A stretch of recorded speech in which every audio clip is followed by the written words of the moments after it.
Margaret Ursula Mee nasceu na Inglaterra no ano de 1909. Estudou arte na St. Martin's School of Art, no Center School of Art e na Camberwell School of Art em Londres, recebendo o diploma de pintura e design em 1950. Em 1952, mudou-se para o Brasil com seu marido. Passou então a ensinar arte na Escola Britânica de São Paulo. Durante esse período, apaixonou-se pela flora brasileira e tornou-se uma artista ilustradora botânica pelo Instituto de Botânica de São Paulo em 1958. Mas o que é o desenho botânico? É um desenho científico, registro de um olhar aproximado que seleciona um elemento para análise e observação, buscando captar os detalhes que caracterizam uma determinada espécie a ser catalogada ou estudada. A técnica de ilustração botânica é um desenho que analisa as espécies da flora. O desenho botânico registra com todo rigor detalhes do caule, folhas, flores, frutos e todos os demais detalhes que caracterizam uma determinada espécie. Ele tem a função de captar elementos que numa simples fotografia deixariam de ser notados. Até pouco tempo atrás, os naturalistas cientistas viajantes que percorriam os continentes conhecendo e registrando os ambientes, animais e plantas, não possuíam outro recurso além dos próprios olhos, mãos e lápis para registrar o que viam. Faziam seus primeiros esboços no ambiente onde estavam, muitas vezes com aquarela, e depois de retornarem da viagem em seus estúdios e laboratórios, elaboravam belíssimas pranchas detalhadas que são consideradas hoje verdadeiras obras de arte.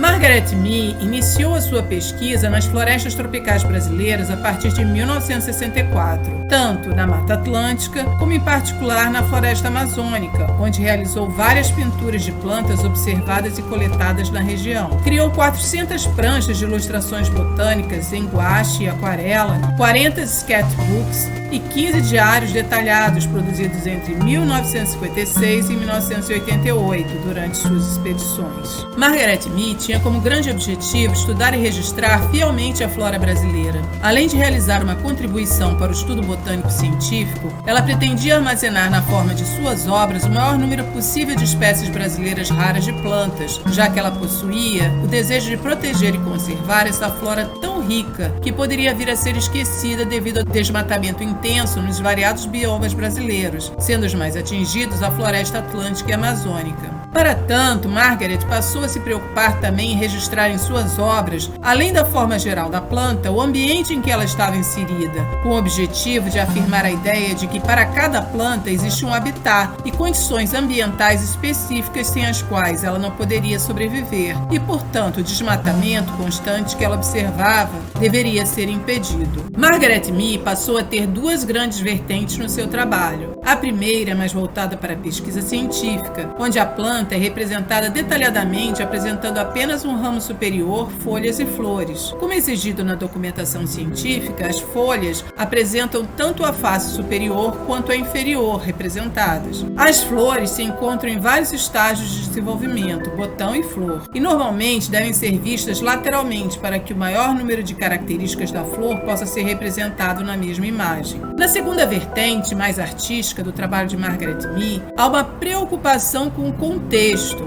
o meio ambiente onde a planta está inserida. Nessa modalidade, observa-se claramente uma grande diferença que é o fundo pintado. É tradicional da ilustração científica a não pintura do fundo nas pranchas. Entretanto, Mee, preocupada com a conservação das espécies em seu ambiente natural, decidiu por representar a planta inserida em seu habitat. Como se observa na obra, a bromélia estudada está representada em primeiro plano na prancha e possui todos os detalhes e qualidades de uma ilustração científica. Porém, já se pode ver claramente que ela está fixada em um tronco, representando o modo natural da vida das bromélias, que são plantas epífitas. No No plano de fundo, observa-se o uso de aguadas claras para representar o ambiente natural da bromélia em questão. Pode-se observar um fundo de floresta úmida com algumas espécies de árvores e plantas aquáticas que dividem o mesmo habitat com essa espécie de bromélia. Além disso, pode-se ver a bromélia novamente representada em menor escala no topo das árvores da floresta, da mesma maneira que ela seria vista no seu ambiente. Para destacar a planta em primeiro plano, Missy utilizou de aguadas claras para realizar o fundo e próximo ao contorno da bromélia em primeiro plano, ela se utilizou de tons escuros para que o contraste fizesse saltar aos nossos olhos as delicadas flores rosadas da bromélia. Apesar de existirem essas duas vertentes no trabalho de Mee, ambas as obras possuem valor científico para o estudo de botânica e um valor artístico intrínseco que atrai o olhar não só de pesquisadores científicos, mas de artistas plásticos e do público em geral. A ilustração científica, no caso a botânica, consiste a representação fiel à realidade do objeto estudado, de forma a ilustrar um contexto ou publicação científica e elucidar estruturas que muitas vezes passam desapercebidas por nossos olhos. A arte de ilustrar plantas é muito antiga e apreciada por povos do mundo inteiro, desde o Antigo Egito. Com o desenvolvimento das civilizações, a arte botânica evoluiu tanto a ponto de ser utilizada para descrever com detalhes uma planta tal qual um texto científico faz hoje em dia. Surge então a figura do ilustrador botânico, aquela pessoa que se especializa em ilustrar para a ciência, contribuindo para a divulgação dos conhecimentos científicos relacionados com a flora em geral. Margaret Mee faleceu na Inglaterra em 1988 em um acidente de automóvel. Ela nos deixou um excepcional e importante acervo de espécies nativas brasileiras. Em sua honra foi fundada a Margaret Mee Amazon Trust, uma organização para a educação e para a pesquisa e conservação da flora amazônica, que promove bolsas para estudantes de botânica e ilustradores botânicos brasileiros que desejam estudar no Reino Unido ou conduzir sua pesquisa de campo no Brasil.